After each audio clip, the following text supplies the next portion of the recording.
Hello, good morning. We are here at the World Trade Center visiting the Diamond Mold Manufacturing Exhibit. Napakagaling ng mga exhibitors, no? Mayroon pang mga mga sales and marketing people na magaganda. Okay? So, lapitan natin 'to, itong isang pinaka malaking exhibit booth. 1, 2, 3, 4. Apat na 3x3 exhibit. Sigurado to. Kung 50,000, mga 300,000 yung binayaran nito. At saka plus ang mga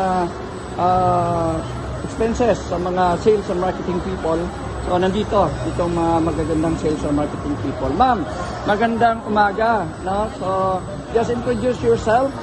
Introduce your company you are representing. At saka, a little marketing of your products. Okay? Ma'am, magandang umaga. Hi, I'm Elaine Trace Omeling. So, we are representing Handel and Caswell today. Yes, sir. More on construction po yung products namin.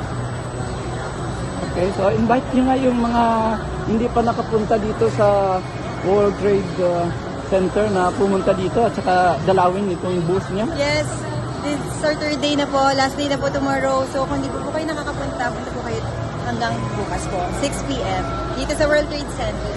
So, ano pang mga antay nyo? Yung mga kasamahan ko sa Philippine Society of Mechanical Engineers, yung event natin ay October 12 to 14 sa SMX, and nandito ako ngayon, magmamarket, and siguro I will invite these beautiful ladies na pumunta din at pakadalawin yung exhibit booth natin kasi itong product nila ay related sa mechanical engineering and construction.